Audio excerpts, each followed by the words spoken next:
The purpose of this series, of course, is to go through the history of race and religion and the history of American Presbyterianism.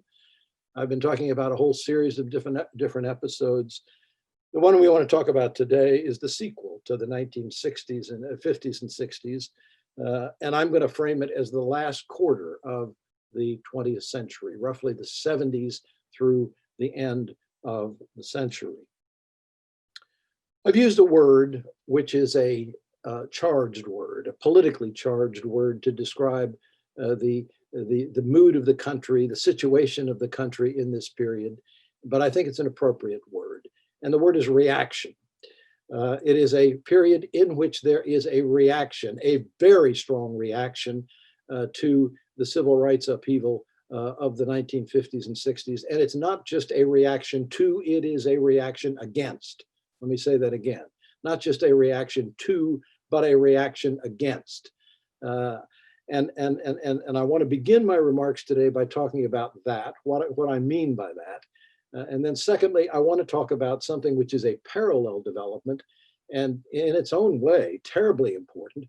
I'm going to characterize it as a realignment of American religion, a realignment of the structure of American religion that takes place in this period, the last quarter of the 20th century. And only after I've done that, I will talk about specifically Presbyterian developments. And just not to, so you don't lose the train if you go to sleep as I move along here. In the third part of my remarks, I'm going to talk about schisms and changes in the denominational structure of American Presbyterianism that took place in this period. And then finally, I want to talk about more specifically what happened in the mainline Presbyterian world in responding to the developments that I have been outlining earlier in these remarks. If there's time, at the very end, I will talk about the impact of this on congregational life. I'm spending so much time talking about denominations, but after all, most people experience, including people like us, experience the church at the local level in congregations. This is Adrian's question. And I've been putting it off, and I'll try to get to it by the end of these remarks. And if not today, certainly, Adrian, this is a promise, you'll get it next week. But I think I will be able to do that. And preview of coming attractions, I will do that on the basis of a long conversation I had with Gary Pinder about the history of Lewinsville on this topic. The word reaction. The term desegregation, as I was using it last week, referred to the following phenomenon. It was a delegitimation of segregation. It was a delegitimation, taking away the legitimacy of segregation, which all through the first half of the 20th century pretty much was taken for granted throughout the country. And that the delegitimation of segregation sets in motion the process of working out the details, which of course was left to the 70s and the 80s and the 90s and on into the next century. We're still living with that. It was above all accomplished, what I've just described, through the passage of that flood of legislation that came starting in 1964 with the Civil Rights Act and the Voting Rights Act and a whole series of other pieces of legislation that took place in this period. And one of the most important things to note about this, I'll come back and talk about this next week, is the following. This is a period, the 1960s, in which Black leaders suddenly are taken seriously and given a voice, and they play a role in shaping public life. Previous to that point, they just were kind of marginalized in the church, in the wider society, and in this period, they're taken seriously, and they begin to dictate the terms on which these matters are discussed, debated, and handled. That's part of the phenomenon. It's not just that there was a delegitimation of segregation, it's that Blacks come to the forefront and begin to assert themselves and play a new role, previously, I would say, largely unprecedented role in American public life. By the way, I'll just say parenthetically, I think the reaction to that is part of the socio-psychological phenomenon that we're still living with. The legitimacy of Blacks as public leaders is a whole new phenomenon starting in the 60s. Now, much of the reaction to the 60s ferment was negative. And I'm talking here about whites. I'm not talking about blacks, of course. Much of the reaction was negative, and not just in the South.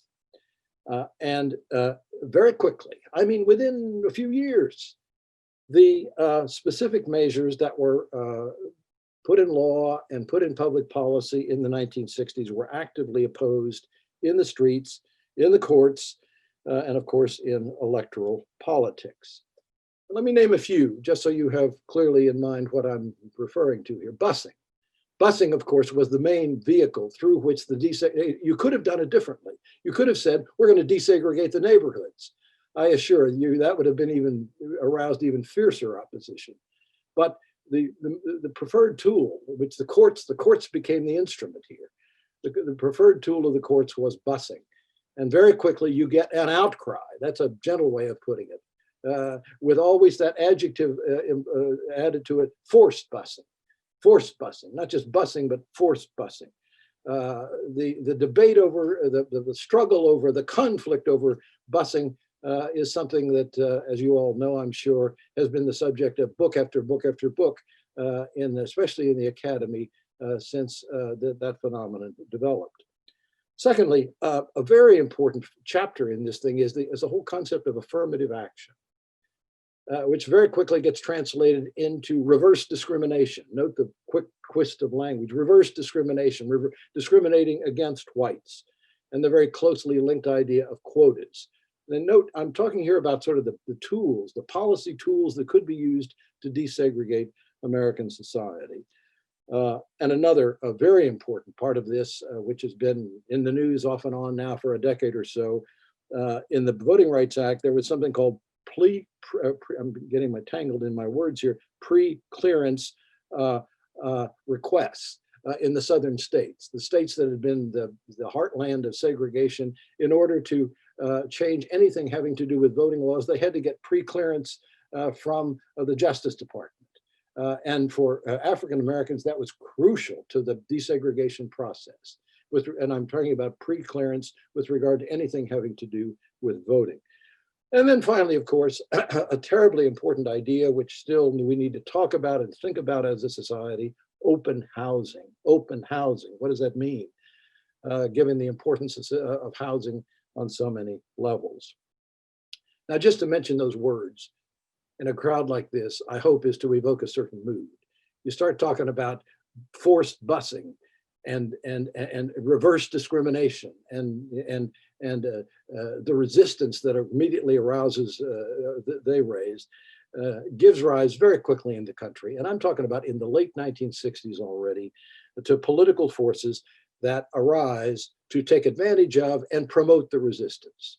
And I'm not talking just about George Wallace. I'm talking about something which Nixon himself characterized as a Southern strategy. So you get a whole strategy developing in the 1970s designed to take advantage of this kind of mood of opposition among whites. And it's not just among Southern whites. Another very important pocket of it, I've been aware of this because of the conversations that go on at Georgetown about sort of Catholic political identity, is the so-called unmeltable ethnics. A famous book from that period talked about the unmeltable ethnics who held on to their Polish identity or their Czech identity and were fiercely opposed to desegregation of the schools in their neighborhoods in places like Chicago and Detroit. And as a result of that, you get a highly successful resistance to desegregation. Let me say that again: a highly successful resistance to desegregation as it was envisioned in the 1960s. Coming out of the 1960s, the forces that were dedicated to desegregation thought, if we only do this and that and that and that, within maybe a generation, we will have what the churches had long embraced, the mainline churches, the idea of an unsegregated society. Well, it didn't work out. It didn't work out quite that way. And there was this enormous resistance, this pushback, which of course found political expression, frankly, in the whole history of political conservatism in this period. In my judgment, it's one of the great black marks on conservative politics in America in this period, because it aligned itself rather directly with this resistance. The upshot of this is the following. You get a situation which was characterized I think very well by a number of critics in the late 1990s as the following. Desegregation affirmed in principle, but denied in practice.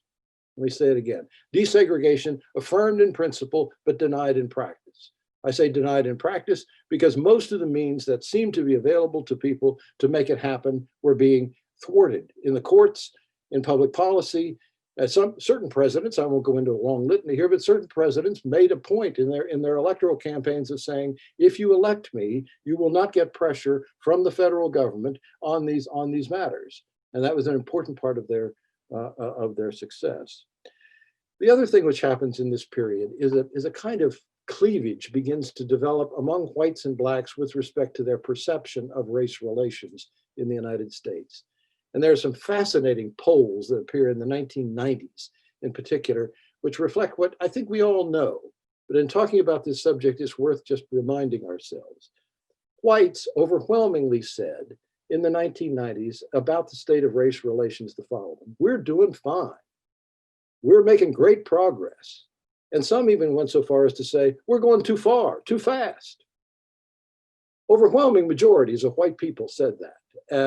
And by the way, it didn't really matter very much whether you were whether you're not a college-educated person or an educated person, college-educated person. All of them said, in overwhelming percentages, we're doing well, we're doing fine, we're on our way to what? A truly desegregated society.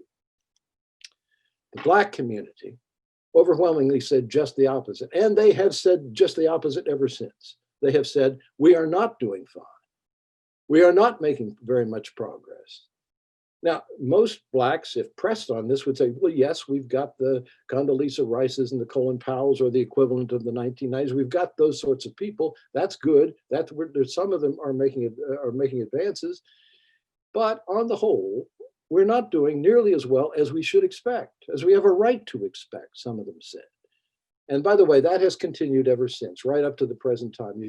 And this is before Black Lives Matter. I want to stress, well before Black Lives Matter, there is this kind of cleavage which students of public opinion have detected with regard to attitudes between whites and blacks about the progress of the country in dealing with this problem. Now, what about the religious realignment? I promised you some comments on that, and the topic that I'm discussing this morning cannot be, I think, adequately treated without talking about what went on, a kind of epical change that took place in the structure of American religion in the period of the last quarter of the 20th century. In the 1970s, it didn't happen before, mainline Protestant white churches stopped growing. I put it that way initially for the following reason. In the period after the Second World War, the white mainline Protestant denominations, virtually without exception, exploded with growth. For example, the mainline Presbyterian churches grew from about 1.5 million in the aftermath of the Second World War to 4.5 million in the mid-1960s. That's church growth. That's church growth with a vengeance. And by the way, I talked to people in this presbytery about it. It probably, maybe a half of the churches in this presbytery were created in that period. There was an era in which they were breaking ground for new Presbyterian church buildings all over, and by the way, almost entirely suburban. Almost every other month, some new building was being created. This was a mission field. The suburbs of Washington, the suburbs of Chicago, the suburbs of many different places were just an explosion of growth, and the Methodists were doing the same thing. By the way, if you drive around the Washington area and just look at these churches, and you can almost tell from the architecture when they were built and how much they were a reflection of this period. Now, the background to this, of course, is that from the period right after the founding of the nation, let's say the early 1800s, all the way up to this period of the post-war era, the mainline Protestant churches had been the informal establishment in American public life. We didn't have formal established church. We had an informal establishment made up of a few churches, which were the most powerful, the largest, the most influential, And in the town where I grew up, for example, in Ohio, right around the town square, there they were, the Presbyterians on one block, the Baptists on another block, I kid you not, the Methodists on another block, not the Church of the Nazarene. That was way, way out there. But right around the town square, there were these churches. And of course, that was reflective of the fact that if you looked at the city council, well, who was on that city council? Not the Church of the Nazarene, and certainly not a black church, but Presbyterians, Methodists, and whatever. So locally, all the way up the line, they were the establishment. They ran the country to a large extent. Now, the important thing to grasp is in the period starting in the 1970s, that changes. Let me pause and let that sink in.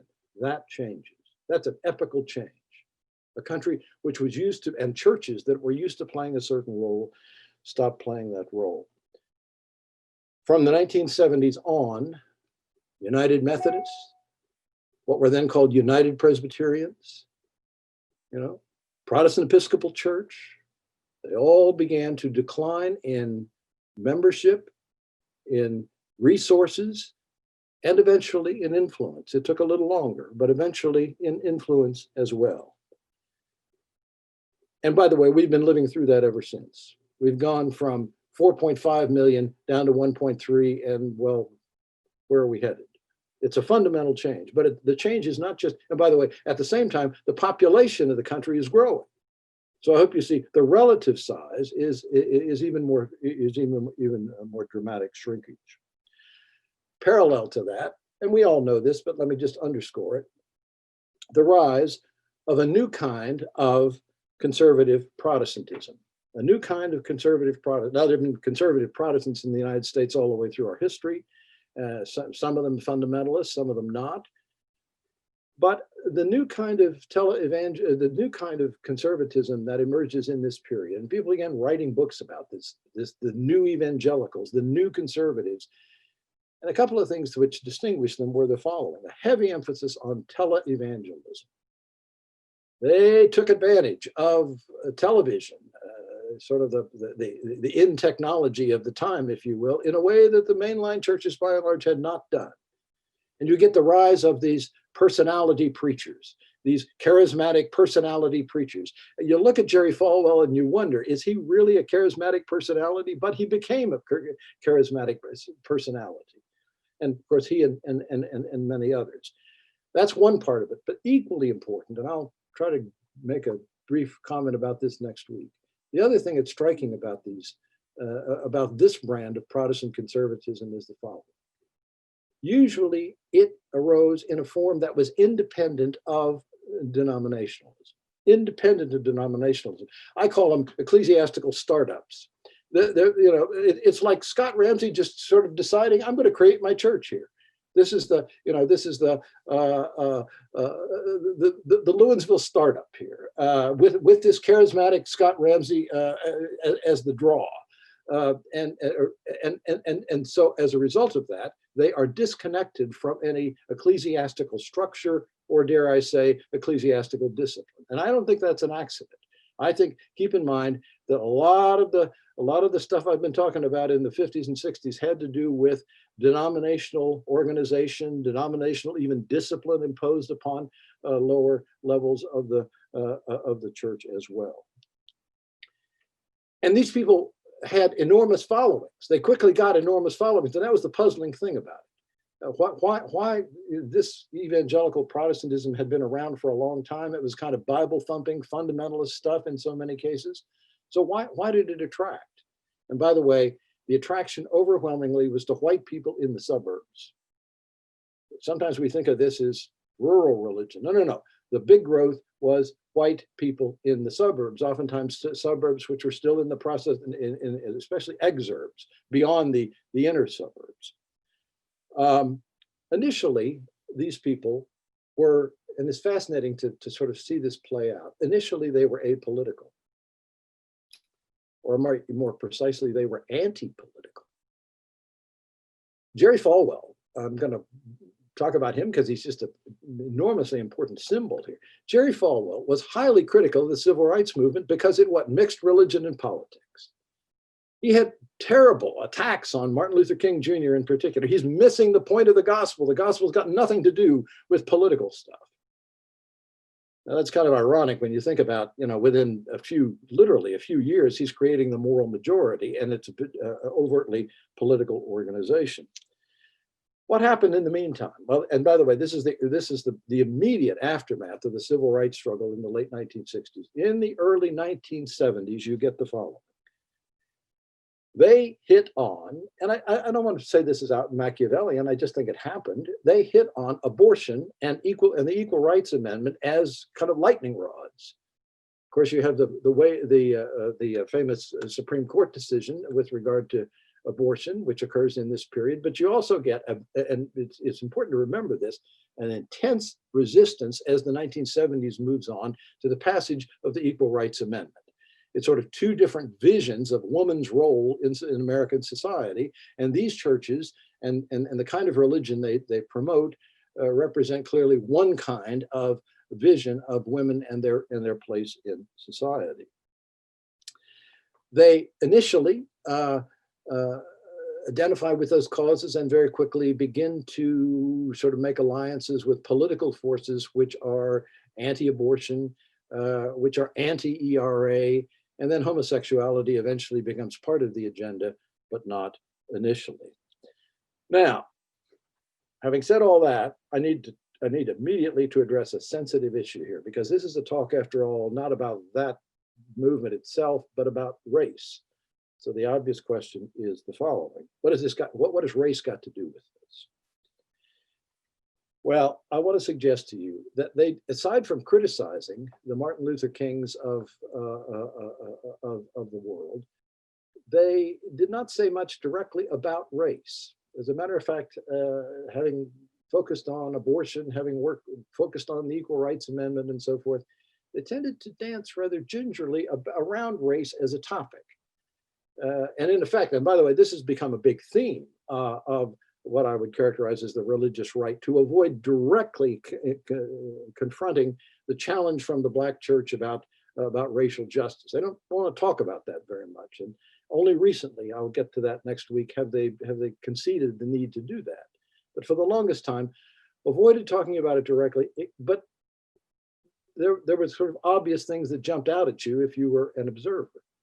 And the first one was this: the people providing leadership and the people flocking to these churches and listening to the television shows and so forth were almost entirely white.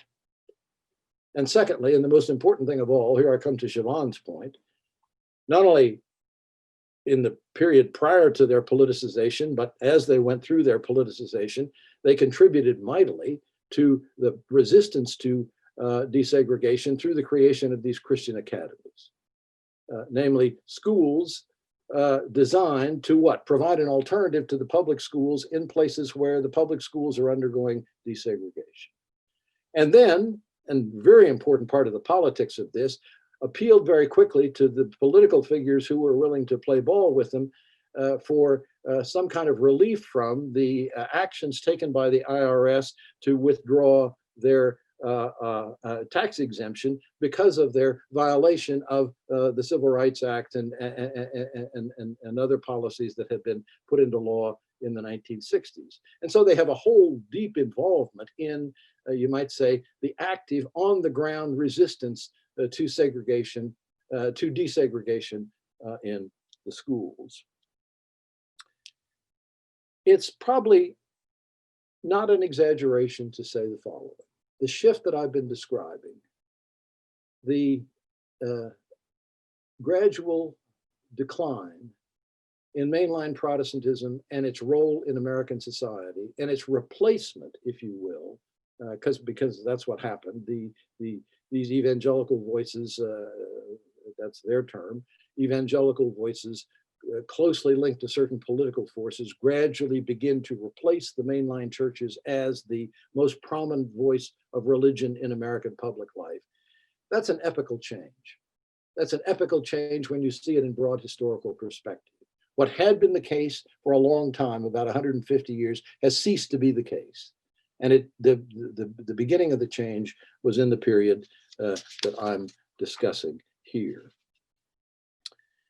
Now, what about Presbyterians?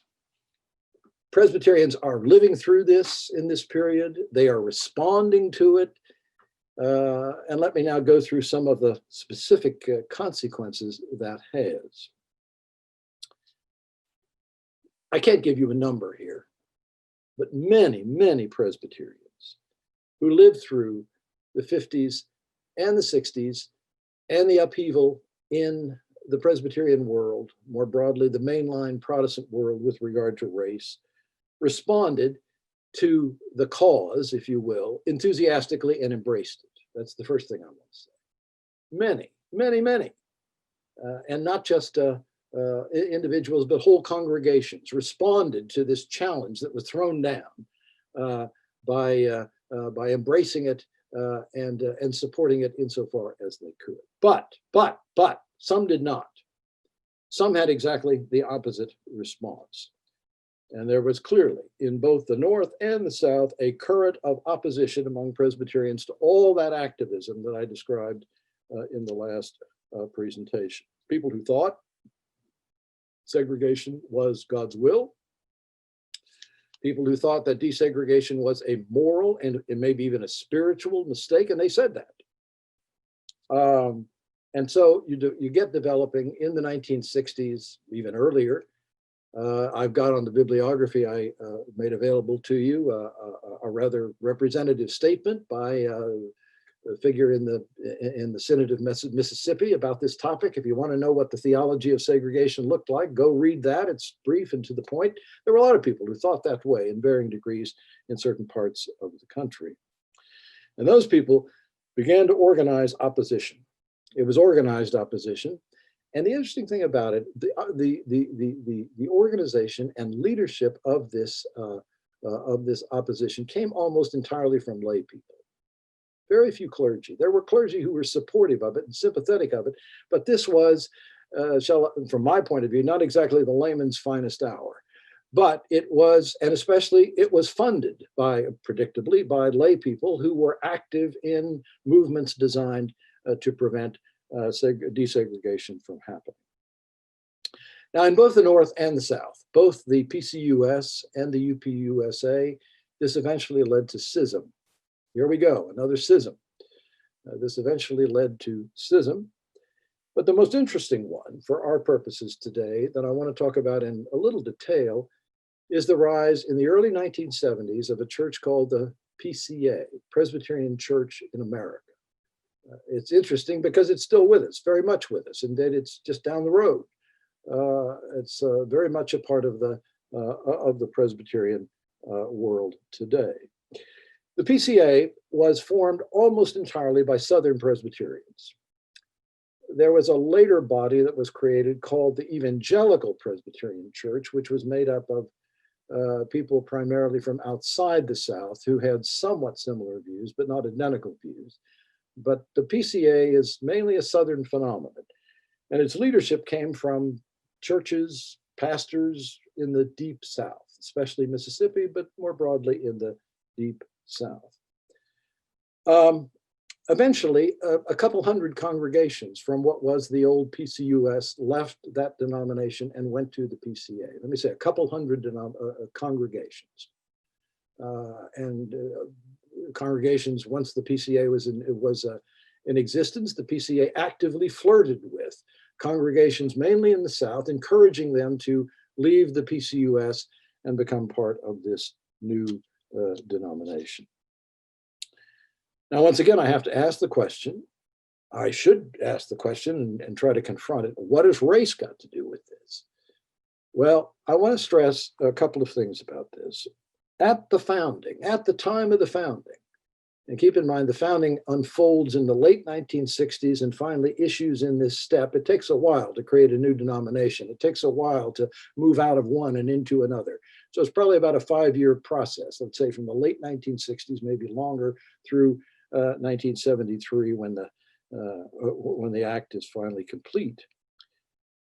In that period, the leaders of this movement insisted, because they got this question many times, this has nothing to do with race. Over and over again, they said, it's got nothing to do with race. And the obvious question is, well, then what does it have to do with? Why are you leaving the PCUS? And they said two things. One, doctrinal laxity, meaning when somebody, particularly ordination of clergy, somebody, let's say, candidate for ministry on the way to ordination has to eventually, we all know, answer certain questions.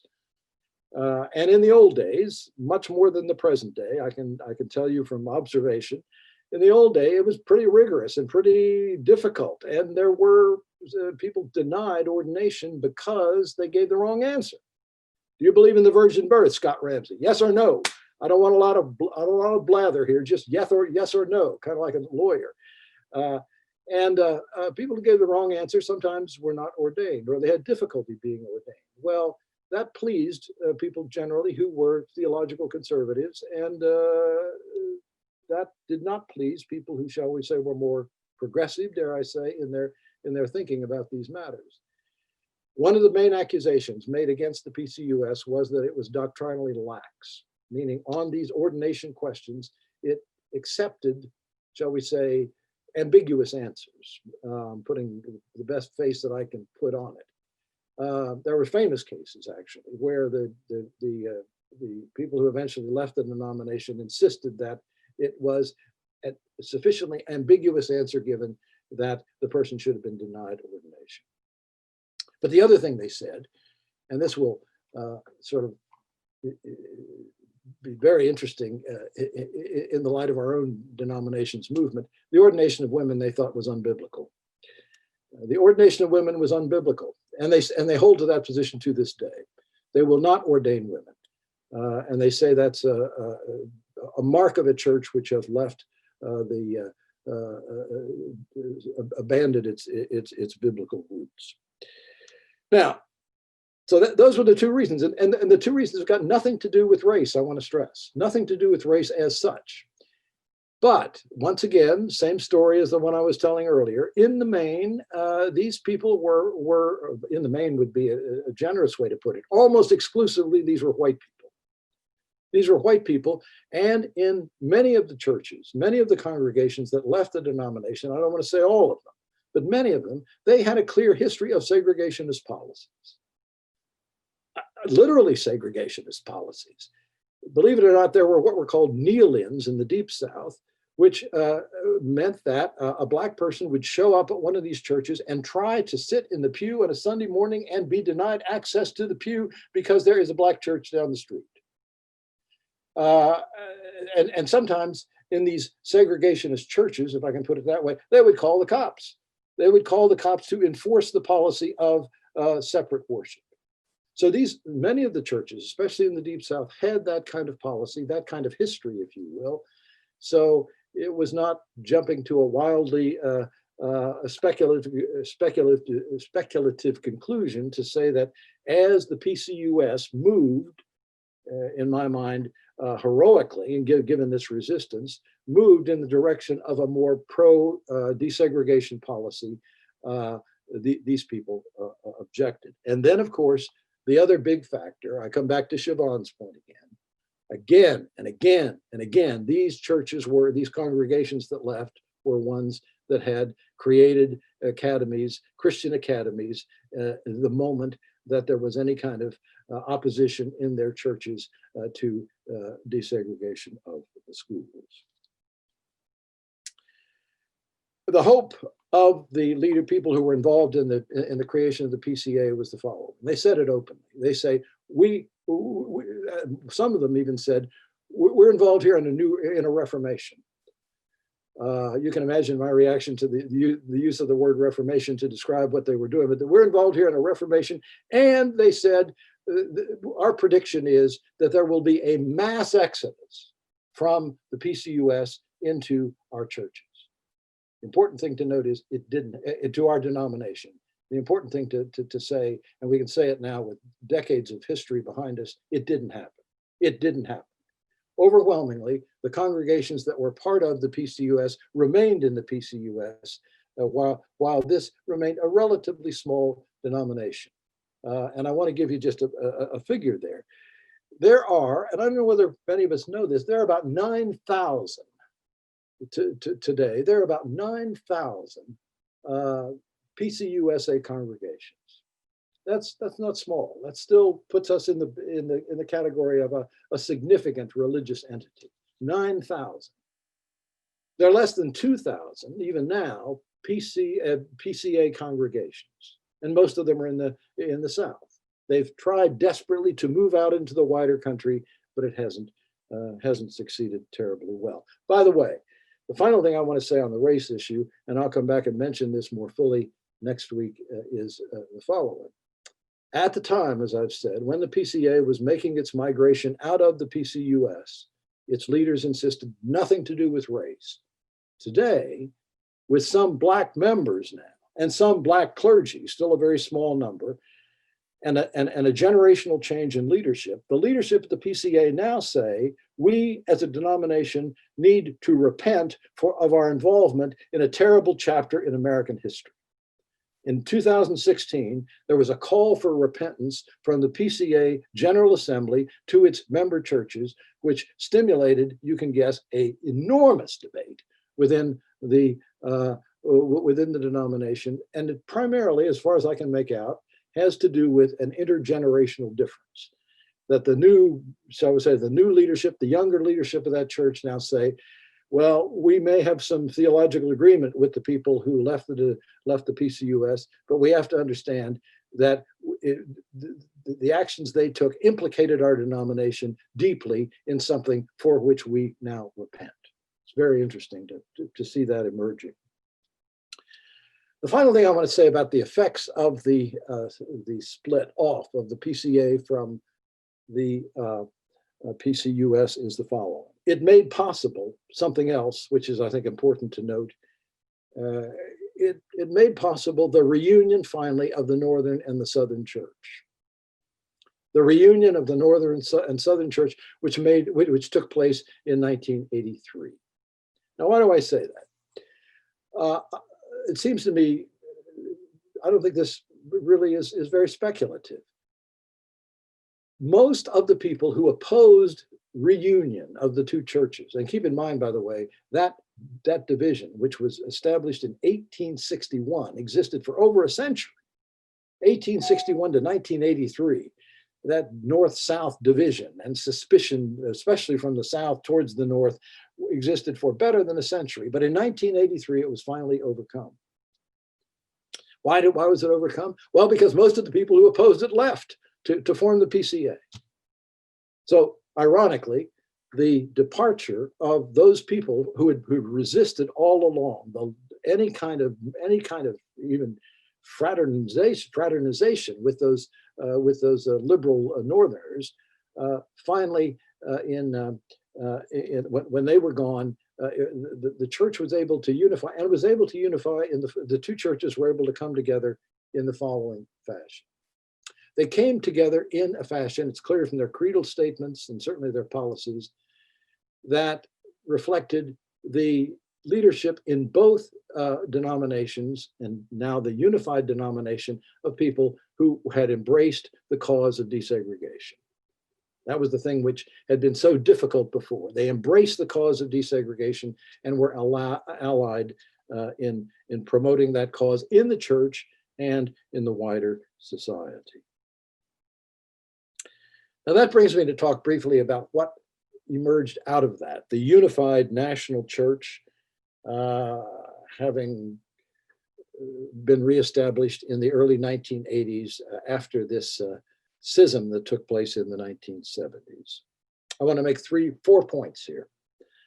Number one, the PCUSA, our denomination, since that merger, and indeed, if you put the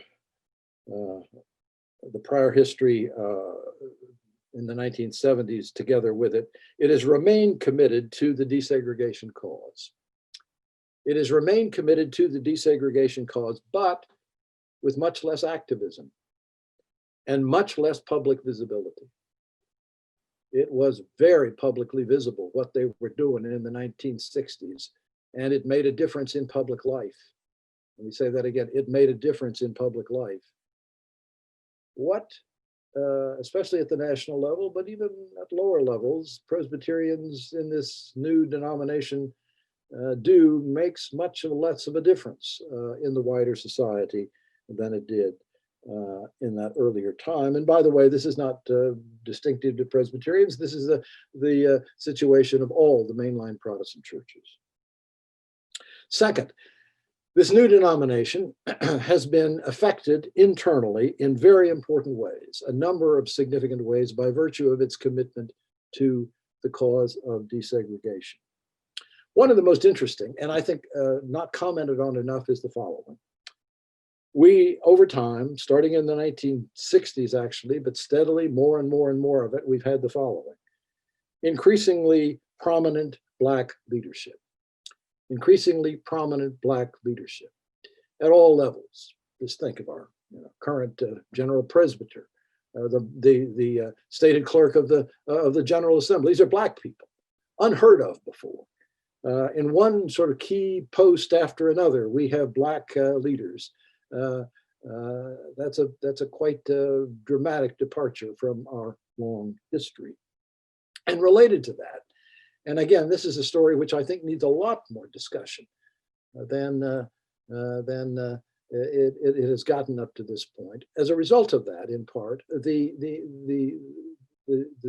distinctive theology which is associated with Black Presbyterians, that was discussed very well, by the way, yesterday, for those of you who were able to attend that wonderful convocation of the Reformed Institute, especially thinking about Gabe Wilmore and his role, the increasing influence of what I would characterize as liberation theology in the life of the church. Liberation theology in the life of the church. We hear some of that from our own pulpit, as I've said before, but it's more and more common in the life of the church. And of course, over time has been applied much more broadly than just to race. It's been applied to a whole series, women, the gender issue, the ethnicity question, sexual orientation, a whole series of iterations flowing out of that particular theological emphasis. A third point I want to make is this, and this is somewhat perplexing, I think. Actually, my third and fourth points are somewhat perplexing. There has not been, throughout this entire period, any significant increase in the percentage or actual number of Black members of the PCUSA. It's still a tiny percentage. We're not alone. We're not terribly unique in that regard. In fact, we may be somewhat unique in the fact that we have a few Black members of our church. But the denomination as a whole has a tiny, tiny percentage, not just of African Americans, but of people of color generally. And of course, that raises just really fascinating questions. The other side of the coin is the following. Congregational life in the PCUSA remains very segregated, very segregated. Blacks who are Presbyterians tend to worship in Black churches. Whites who are Presbyterians, of course, worship in churches that are predominantly white. The multiracial church, which is kind of the implication. The other side of the coin is, not only has our denomination historically now for better than 75 years been committed to the ideal of a non-segregated church as well as a non-segregated society, the idea of a non-segregated church is still, well, it implies a multiracial church, and certainly in most cases that is still at this point a remote prospect. Let me give you a specific figure on that. There are actually people now who write about this and think about this. They're mainly clergy, but it's an interesting idea. What is a multiracial church? What does it look like? And one way of thinking about it is this. It would be a church in which at least 20% of the people are of some race other than the dominant race in that church. At least 20% are of some race other than the dominant race. Well, by that standard, there are very few, throughout the whole denomination, there are very few churches which are even close to being multiracial. This is still overwhelmingly a white church in which the Blacks typically operate in very segregated settings.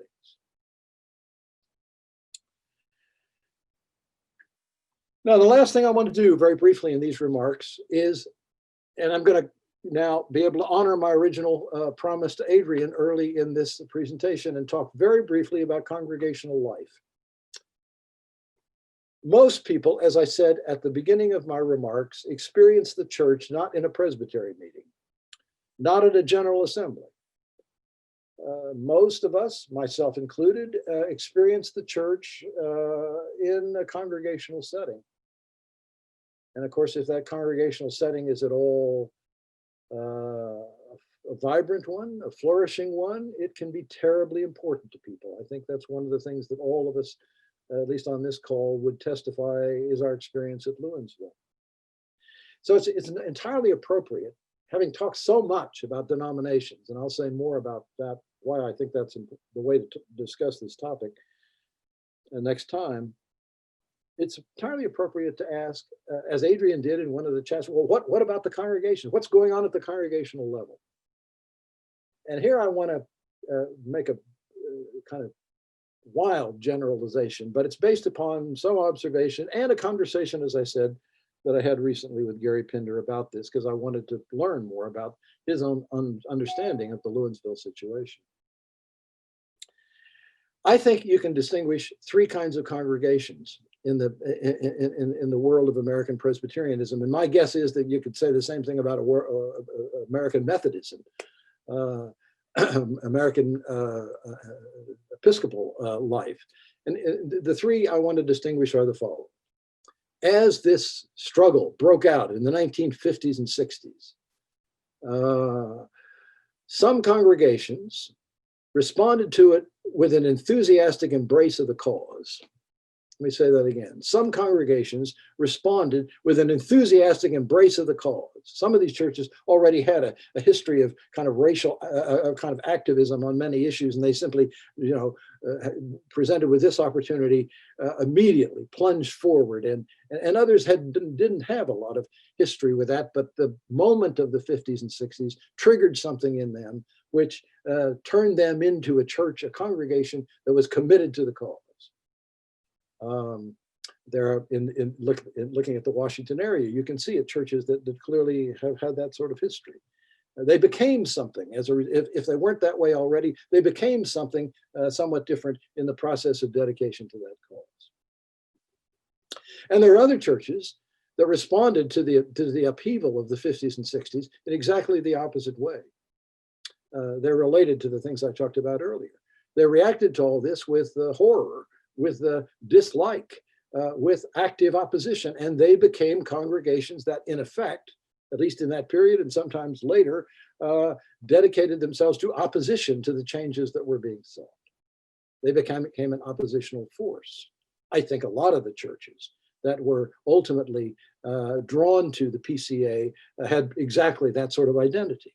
And they were, let's be clear, they were led that way somewhat by their clergy, but it wasn't just that. They had a kind of instinct of opposition transferred into that issue in that way. And then a third category of churches that at best were observers, but largely were inactive in responding to the challenge. Some of them may have barely known about it. Keep in mind, the PCUSA is a big tent. I mean, a big church in terms of geography. Maybe if they were in South Dakota, maybe if they were in Idaho, they weren't particularly aware of, let alone actively engaged in the cause of civil rights. Now, my hunch, and I tried this out with Gary, and he didn't disagree with it. I'm not sure he affirmed it, but he didn't disagree with it, was the following. I think the vast majority of churches are in the third category. The vast majority of Presbyterian churches have been observers rather than participants on either side. Let me say it again. The vast majority of Presbyterian churches have been observers rather than participants. Maybe even sympathetic observers, but not very active. There have been a small number of churches that were sort of in the trenches, actively pursuing it. And if you're gone to a few Presbyterian meetings, you can figure out which ones they are in Washington. And a few that they're not in the Presbyterian any longer. They're somewhere else in some other denomination. And then the vast majority who are Well, observers at best. Now, I asked Gary what he thought. I posed the question, what is Lewinsville? In the light of that framework, Gary, how would you characterize Lewinsville? And he told me this story. He said, and I've asked him for permission to tell this story. I'm not telling tales out of school here. I said, Gary, what was Lewinsville like when you came in 1968? Now keep in mind that date, 1968. That's on the heels of the riots. Washington itself is caught up in and by the way, the Poor People's Campaign is encamped. King's last effort is encamped on the mall, and people are trying to figure out a way to get him out of there. And Gary comes as a guy who's had a few years in pastoral ministry in Dayton, Ohio, at a church which was known to be an activist church, Westminster Presbyterian Church in downtown Dayton. It's an urban church, but it has a long history of activism. And Gary himself was, in his own characterization, an activist. He'd been to Selma. He'd been very active in a ministerial association in Dayton. He said it was mainly associate pastors, not senior pastors. And he characterized himself as a lowly associate. He said, I was a lowly associate at Dayton, but he said it was really cool because all of the ministerial association was caught up in this struggle. He said we even sponsored a contingent of college students coming in to shake things up. That was his language and so forth in Dayton. And he said it was an exciting time. But he said, for a variety of reasons, including my interest in civil rights, I wanted to come to Washington. So he said, I came to Washington, and he said, the pastor nominating committee was well aware of my activism. He said, they were well aware of my activism, and they hired me anyway. That was the way he put it. They was well aware of my activism, and they hired me. I said, what do you mean? Didn't they hire you because of your activism? No, he would say, he said again, they hired me anyway.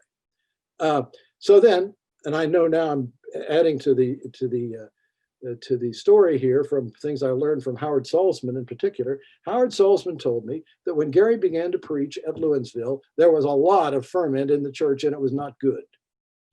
There was a lot of ferment at Lewinsville, but it had to do mainly, and Gary himself confirmed this, with the war. He said, I was very strongly anti-war. And he said that was a very tough time at Lewinsville because he said the war issue divided the church right down the middle. Now I asked him two further questions and then I'll conclude. I said, what was your impression, therefore, of Lewinsville as you got into the church? He said, well, and particularly with regard to civil rights, I'm not interested in the war issue. He said, well, I had the sense that Lewinsville was a church that, to use your categories, was an observer. Even though it was in the Washington area, it was an observer. It was not actively connected with these struggles. And then I said, and this got to the interesting, I said, well, how do you think things have evolved in your time at Lewinsville? And he said, well, I'll just conclude with this observation. He wouldn't go any farther, but he said, those were very tough times at Lewinsville because we were caught up in that very bitter struggle over the war. Now Betty and I didn't come to the church until the 1980s. Very difficult struggle over the war. And he said, out of that struggle, I think Lewinsville evolved in the direction of being a church that was interested in public policy, but not interested in being partisan. Let me say that again. Interested in public policy, but not interested in being partisan. And then he talked about the public policy issues group, which I have been involved in. Over the years, a number of you have been involved in. But he said the public policy issues group essentially is there to provide a forum for different points of view. I said, my last question to him was, how many of the churches in the presbytery do you think, Gary, were in a similar position? And he said, I think the majority of them. He said, we talked actively about civil rights in the context of the presbytery. He said, I was a member of a clergy group when I first came here, and keep in mind, he said, I was still an associate. I was not the senior pastor. I met with a group that Ed White, the associate general presbyter at that point, had created of black and white clergy. We met together. We shared sort of stories with one another. But he said, the churches themselves in the wider Washington area, he said, I think generally were more in the observer than the partisan category. I I'm tempted to say more, but I'm going to stop there. And probably that has stimulated some thoughts in your mind. And hopefully, when we get together next week, you will be able to express those thoughts. Maybe you're going to express them already on chat, but I'm going to stop there.